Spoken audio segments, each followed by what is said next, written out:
নমস্কার বন্ধুরা, আজকে শুক্লার রান্নাঘরে অনেক অনেক সবাইকে স্বাগত। আজ আর একটা নতুন রেসিপি নিয়ে চলে এসেছি। আজকে রেসিপি হলো গাজরের পায়েস। গাজরের তো অনেক কিছুই রেসিপি বানিয়ে খেয়েছেন আপনারা। এই গাজরের পায়েসটা একবার হলো আপনারা বানিয়ে দেখতে পারেন বাড়িতে।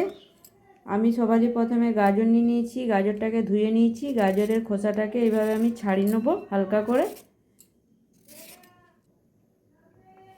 আমি একটা গ্রেটার নিয়ে নিয়েছি। এবারে গ্রেটারে করে আমি গাজরটাকে গ্রেট করে নেবো। তবে মোটাটা করব না, এইটা করে করব। তবে খুব মিহিটা করে করলেও ভালো হবে না। আমি এইটা করে করব, ছোটোটা করে। এবারে গাজরগুলোকে আমি গ্রেট করে নেব।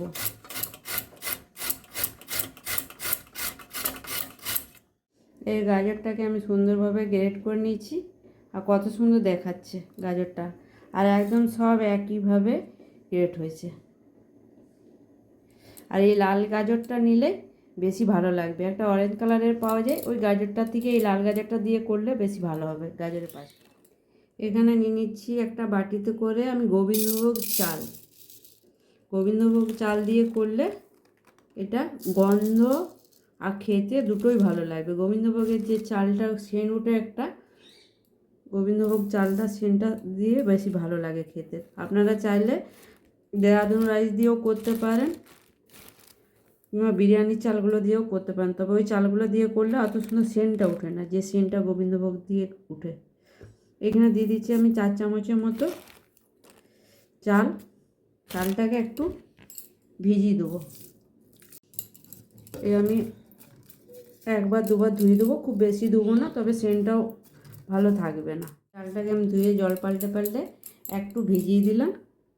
আর খুব সুন্দর সেন্টটা উঠছে, চালটা খুব সুন্দর মনে হচ্ছে। এত সুন্দর সেন্ট না, ধুতে সেন্টটা দারুণ। কড়াইয়ের মধ্যে দিয়ে দিচ্ছি আমি ঘি। আমি এবার তেলের মধ্যে কাজু আর কয়েকটা কিশমিশ দিয়ে দিচ্ছি। আমি পরিমাণটা কমই দিলাম, আমার কাজু বাদামের টেস্টটা ভালো লাগে না। আমি হালকা ভেজে তুলে নিলাম।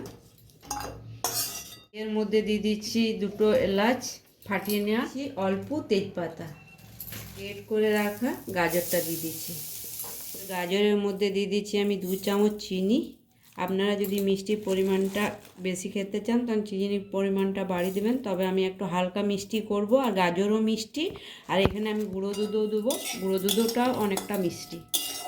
এবারে এই টাইমে আমি চিনিটা দিয়ে দিলাম। চিনিটা গলে গেলে গাজরটা সিদ্ধ হয়ে যাবে, আর চিনিটা কালারটাও একটু সুন্দর আসবে। আমি একটু কিছুক্ষণের জন্য ঢাকা দিয়ে দেবো। গাজরটা আমার সিদ্ধ হতে হতে এদিকে আমি চালটাকে একটু মিক্সিতে করে আমি ঘুরিয়ে নেব।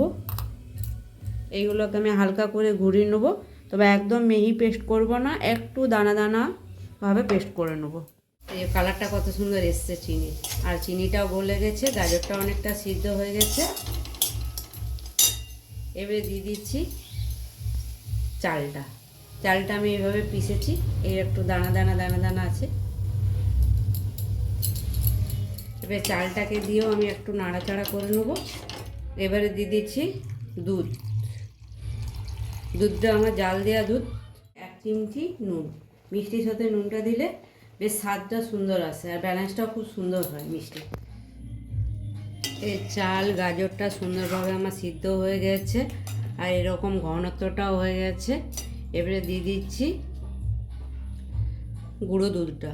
আমি যে দুধটা আগের থেকে গুলে রেখেছিলাম গাই দুধ দিয়ে, এই দুধটা দিয়ে দিচ্ছি। এই টাইমে দিলে দুধের যে সেন্টটাও সুন্দর থাকে, আর দুধের যে স্বাদটাও বেশ সুন্দর লাগে খেতে।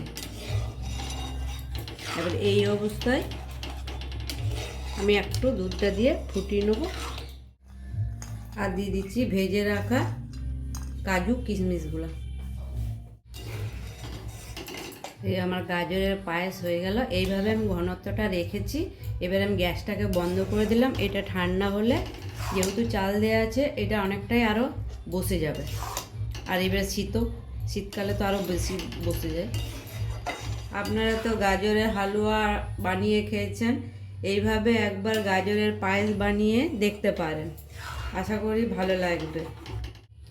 আপনারা তো গাজরের হালুয়া বানিয়ে খেয়েছেন, এইভাবে একবার গাজরের পায়েস বানিয়ে দেখতে পারেন, আজকের এই গাজরের পায়েসের রেসিপিটা আপনাদের কেমন লাগলো অবশ্যই জানাবেন। যদি ভালো লাগে লাইক শেয়ার সাবস্ক্রাইব করবেন, পাশে থেকে সাপোর্ট করবেন। ধন্যবাদ। আর এভাবে বানিয়ে খাবেন।